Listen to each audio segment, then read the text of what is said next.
గాలిలో తిరుగుతున్న ఈ అద్భుతమైన 3D హోలోగ్రాఫిక్ మోడల్ వైపు ఒకసారి చూద్దాం. నరాలు, గుండె, మెదడు ఎంత స్పష్టంగా మెరుస్తూ కనిపిస్తున్నాయో కదా. నిజంగా మన మానవ శరీరం ఒక అద్భుతమైన యంత్రం. ఈరోజు ఈ ఎక్స్ప్లెయినర్లో మన సొంత శరీరం గురించి మనకే తెలియని కొన్ని అత్యంత ఆశ్చర్యకరమైన నిజాలను బయటపెట్టబోతున్నాం. సరే, ఈ అద్భుతమైన అంశంలోకి ఎంటర్ అయిపోదాం. మన రోజువారీ జీవితంలో కొన్నిసార్లు కొన్ని వింతలను గమనిస్తూనే ఉంటాం. ఎప్పుడైనా అనిపించిందా అసలు కొన్ని పరిస్థితులలో మన ఒంటిపై రోమాలు ఎందుకు నిక్కబడుచుకుంటాయి అని? లేదా నీళ్లలో ఎక్కువసేపున్నప్పుడు మన చేతివేళ్లు ఎందుకు ముడతలు పడతాయి? అసలు పుట్టిన పిల్లలు ఏడుస్తున్నప్పుడు వాళ్ల కళ్లనుంచి కన్నీళ్లు ఎందుకు రావు? ఇలాంటి ఆసక్తికరమైన ప్రశ్నల వెనుక దాగి ఉన్న సైన్స్ను మనం వివరంగా తెలుసుకుందాం. మొదటి విభాగం, శరీర అద్భుతాలు, ఒక పరిచయం. ముందుగా మన గోళ్లపై కనిపించే ఈ తెల్లటి అర్ధచంద్రాకారపు మచ్చల సంగతి చూద్దాం. చాలామంది తమ గోళ్లమీద ఇవి కనిపించటం గమనించే ఉంటారు. అవేదో సాధారణ మచ్చలనుకుంటే పొరపాటే. దీని వెనుక చాలా బలమైన కారణమే ఉంది. మూలాధారాల ప్రకారం ఆ మచ్చలు మన శరీరంలో ఐరన్, కాల్షియం లాంటి ముఖ్యమైన మినరల్స్ తగ్గిపోయాయని చెప్పే వార్నింగ్ సిగ్నల్స్ అన్నమాట. మన శరీరానికి మెదడుకి మధ్య కనెక్షన్ ఎంత పవర్ఫుల్ అంటే లోపల ఏ చిన్న లోపమున్నా ఇలా బయట మనకు హింట్ ఇచ్చేస్తుంది. కాబట్టి మన బాడీ ఇచ్చే ఈ చిన్న చిన్న హెచ్చరికలను ఎప్పుడూ లైట్ తీసుకోకూడదు. రెండవ విభాగం, ఎడమచేతివాటం, ఆయుర్దాయం. 1989లో the American journal of public హెల్త్లో ఒక ఇంట్రెస్టింగ్ స్టడీ పబ్లిష్ అయింది. కుడిచేతి వాటం అలాగే ఎడమచేతి వాటం ఉన్నవారి జీవితకాలం గురించి ఒక షాకింగ్ నిజం అందులో బయటపడింది.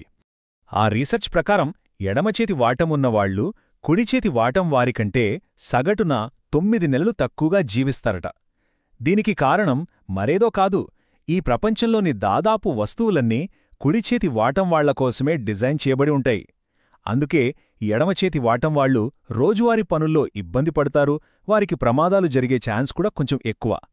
ఇది నిజంగా మన జీవశాస్త్రానికి, బయట భౌతిక ప్రపంచానికి మధ్య ఉన్న ఒక వింతైన సంఘర్షణ కదా. మూడవ విభాగం, మెదడు మరియు స్వేదగ్రంథులు, శరీర రహస్యాలు. ఇక్కడ ఇంకో అద్భుతమైన విషయమేంటంటే మన మెదడు 40 ఏళ్ల వయసు వచ్చేదాకా నిరంతరం పెరుగుతూనే ఉంటుంది. ఇంకో వింత ఫ్యాక్టేంటంటే కొన్ని ప్రత్యేక మెడికల్ కండిషన్స్లో సర్జరీ చేసి మెదడును సగానికి వేరుచేసినా దానికి ఏ డ్యామేజ్ జరగకుండా నార్మల్గానే పనిచేస్తుంది. మన మెదడు పనితీరు, దాని శక్తి నిజంగా అనూహ్యమైనవి. ఇక మన బాడీకి ఉన్న న్యాచురల్ కూలింగ్ సిస్టమ్, అదేనండి మన స్వేదగ్రంథుల గురించి మాట్లాడుకుందాం. మన శరీరంలో దాదాపు 5 లక్షల స్వేదగ్రంథులుంటాయి. అవి మనకు కనిపించకపోయినా సైలెంట్గా పనిచేస్తూనే ఉంటాయి. ఇందులో కేవలం మన అరికాళ్లలోనే 1,25,000 గ్రంథులుంటాయంటే నమ్మగలరా? ఇక్కడ మగవాళ్లకి, ఆడవాళ్లకి మధ్య ఒక చిన్న డిఫరెన్స్ ఉంది. మగవాళ్లతో పోలిస్తే ఆడవాళ్ల అరికాళ్లలో ఉండే స్వేదగ్రంథులు ఎక్కువగా మూసుకునుంటాయట. అందుకే వాళ్ల పాదాల నుంచి చెమట, అలాగే దుర్వాసన చాలా తక్కువగా వస్తుందని విశ్లేషణలు చెబుతున్నాయి. నాలుగవ విభాగం, నాలుక మరియు దవడ, రుచులు, బలం. చిన్నప్పటినుంచే నాలుక ముందు భాగం తీపిని, వెనక భాగం చేదుని గ్రహిస్తుందని మనం చదువుకున్నాం కదా. అదంతా వట్టి అపోహ మాత్రమే. లేటెస్ట్ రీసెర్చ్ ప్రకారం మన నాలుకలోని ప్రతి ఇంచు తీపి, పులుపు, కారం, చేదు ఇలా అన్ని రుచులను ఒకేలా ఫీలవ్వగలదు. ఇక మన బాడీలో అత్యంత బలమైన కండరమేదో చూద్దాం. గ్లోయింగ్ రెడ్ కలర్లో కనిపిస్తున్న ఈ కండరమే మ్యాసెటర్. ఇది సరిగ్గా మన పెదవుల వెనకాల దవడ భాగంలో ఉంటుంది. దీని గురించి ఒక షాకింగ్ నిజం తెలుసుకుందామా? ఈ ఒక్క దవడ కండరం ఎంత స్ట్రాంగ్ అంటే దీని సహాయంతో మన దవడలు ఏకంగా 90 కిలోల బరువును మోయగలవు. మన శరీరంలో ఇంత చిన్న ప్లేస్లో ఇంత పవర్ దాగి ఉందంటే అసలు నమ్మశక్యం కాదు కదా. ఐదవ విభాగం, ఆక్సిజన్ మరియు జుట్టు, శరీర వాస్తవాలు. క్యాన్సర్ వస్తే జుట్టు రాలిపోతుంది అనేది చాలా కామన్ మిత్. కానీ అసలు నిజమేంటంటే క్యాన్సర్ వల్ల జుట్టు రాలదు. క్యాన్సర్ ట్రీట్మెంట్లో వాడే కీమోథెరపీ మందుల సైడ్ ఎఫెక్ట్ వల్ల హెయిర్ ఫాలికల్స్ వీక్ అయి జుట్టు రాలిపోతుంది. అది వ్యాధి లక్షణం కాదు, ట్రీట్మెంట్ ఎఫెక్ట్ మాత్రమేనని మూలాధారాలు స్పష్టం చేస్తున్నాయి. ఇక మళ్ళీ మన బ్రెయిన్ దగ్గరికొద్దాం.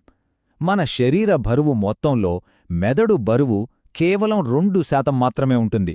చూడ్డానికి చాలా చిన్నగా, తక్కువ బరువుతో ఉంటుంది కదా. కానీ ఇక్కడే అసలు ట్విస్ట్ ఉంది చూడండి. బరువులో 2% ఉన్నా మనం పీల్చే ఆక్సిజన్లో ఏకంగా 30% ఆక్సిజన్ని, ఎనర్జీని ఈ చిన్న మెదడే లాగేసుకుంటుంది. బాడీలో జరిగే ప్రతి చిన్న మూమెంట్ని కంట్రోల్ చేయడానికి దానికి అంత భారీ స్థాయిలో ఫ్యూయల్ అవసరమన్నమాట. 6వ విభాగం ఊపిరితిత్తులు, నిద్రలో వాసన. ఒకవేళ మన ఊపిరితిత్తులను నీళ్లలో వేస్తే ఏం జరుగుతుందో తెలుసా? అవి బెలూన్లలాగా నీళ్లమీద తేలుతాయి. శరీరంలోని మరే ఇతర అవయవానికి ఈ లక్షణం లేదు. ఎందుకంటే మనం ఎంత గాలిని బయటికి వదిలేసినా మన లంగ్స్లో ఎప్పుడూ 1 లీటర్ ఆక్సిజన్ స్టాక్ ఉంటుంది. దీన్నే రెసిడ్యువల్ లంగ్ వాల్యూమ్ అంటారు. ఈ గాలి వల్లే అవి తేలగలుగుతాయి. ఇక బ్రౌన్ యూనివర్సిటీ వాళ్ళు చేసిన ఒక క్రేజీ ఎక్స్పెరిమెంట్ గురించి చెప్పాలి.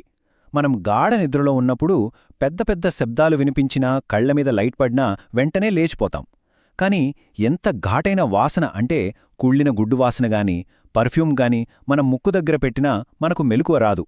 నిద్రలో మన వాసన చూసే సామర్థ్యం దాదాపు స్విచ్ ఆఫ్ అయిపోతుందన్నమాట. ఇవన్నీ చూశాక ఒక్క విషయమైతే పక్కాగా అర్థమవుతోంది కదా, మన మానవ శరీరం మనం ఊహించిన దానికంటే చాలా చాలా పవర్ఫుల్.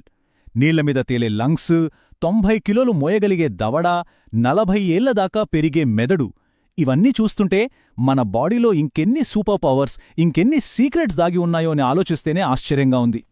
ఈనాటి ఎక్స్ప్లెయినర్ ద్వారా మన అద్భుతమైన శరీరం గురించి ఒక కొత్త యాంగిల్ చూశామని ఆశిస్తున్నాను. ఈ రహస్యాల గురించి ఆలోచిస్తూ ఉండండి.